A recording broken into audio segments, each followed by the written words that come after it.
Bismillahirrahmanirrahim. Assalamualaikum warahmatullahi wabarakatuh. Selamat siang, salam sejahtera buat kita sekalian. Pada kesempatan ini saya dari kelompok 2 mewakili kelompok saya sebagai ketua nama Andi Ridwan, SPDI SMP Negeri 4 Kota Tual, dan Ibu Jusmariani sebagai moderator dari SMP Negeri 5 Tual, dan Ibu Andi Tenri sebagai penanya dari SMP Negeri 2 Tayando. Pada tugas kolaborasi pemimpin dalam pengelolaan sumber daya, judul kelompok kami adalah identifikasi aset atau modal Kota Tual dan strategi pemanfaatannya untuk sekolah. Kota Tual luas wilayahnya 19.088,29 km persegi, terdiri dari daratan 352,66 km persegi, 1,33% daratannya, dan lautan 18.736 km persegi, 98,67%. Jumlah penduduk Kota Tual dari data terakhir tahun 2017 tercatat jumlah 84.585 jiwa. Indeks pembangunan manusia Kota Tual sejak tahun 2018 sampai 2020 dengan angka berkisar 67,21 sampai 67,96 berdasarkan BPS Provinsi Maluku. Kota Tual terdiri dari 5 kecamatan, 3 kelurahan, dan 27 desa. Adapun profil Kota Tual, videonya saya akan skip bagian belakang.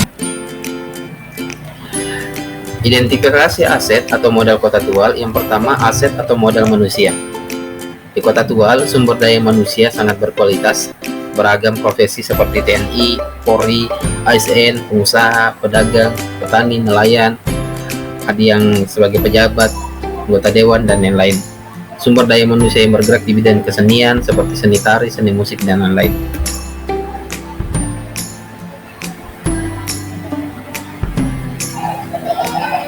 Yang kedua, aset atau modal sosial.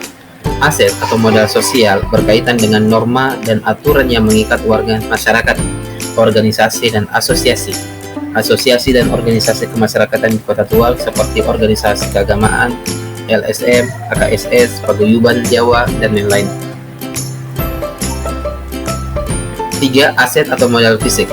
Aset atau modal fisik berupa bangunan atau fasilitas infrastruktur, diantaranya perhubungan laut seperti dermaga Tual, pelabuhan Tur, dermaga penyeberangan ASTP, pelabuhan pangkalan TNI AL, pelabuhan Pertamina, dan pelabuhan PPI Kelvik. Perhubungan darat, pos, telekomunikasi, dan perbankan. Perhubungan udara yang terletak di Kabupaten Maluku Tenggara, gedung LPTK Tual, taman kota, dan lain-lain. 4. Aset modal lingkungan atau alam. Aset atau modal lingkungan alam bisa berupa hasil bumi, hasil laut, udara yang bersih, objek wisata, taman, lingkungan yang asri, dan danau.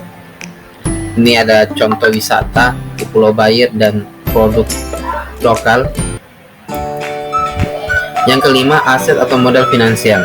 Aset atau modal finansial berkaitan dengan dukungan keuangan yang terdiri dari dana BOSDA, dari dukungan pemerintah daerah, dana BOSNAS, pemerintah pusat, dana alokasi khusus, dana alokasi umum, dan dana komite sekolah.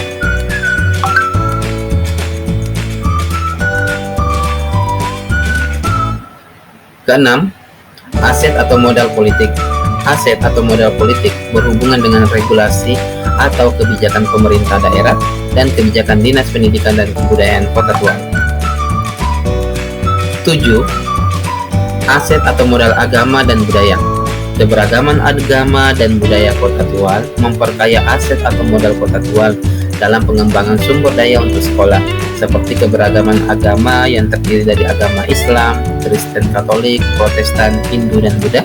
Selain itu budaya Kei, Bugis, Buton, Jawa, budaya Maren, hukum Larhuang Ngabal, dan lain-lain.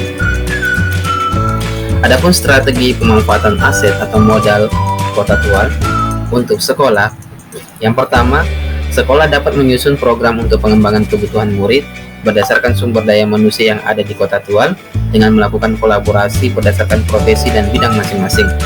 Yang kedua, sekolah membuat program ekstrakurikuler untuk pengembangan diri murid melalui kolaborasi dengan sumber daya sosial dalam bidang kepemimpinan, wawasan kebangsaan, kesehatan, kesenian, dan pendalaman nilai-nilai agama. Yang ketiga, sekolah dapat memberikan murid kebebasan dalam berkarya dengan memanfaatkan sumber daya alam dengan menghasilkan produk dari alam. Yang keempat, sekolah dapat menampilkan keberagaman budaya dan agama di sekolah dengan melakukan pentas seni dan lomba-lomba kreativitas moderasi dalam beragama di sekolah. Itu presentasi kami terkait dengan pengolahan sumber daya yang ada di Kota Tual untuk pemanfaatan sekolah. Demikian dari kami, kelompok 2. Sekian dan terima kasih. Apabila ada kata-kata yang kurang berkenan, mohon dimaafkan yang sebesar-besarnya. Wabillahi taufiq wal hidayah. Wassalamualaikum warahmatullahi wabarakatuh.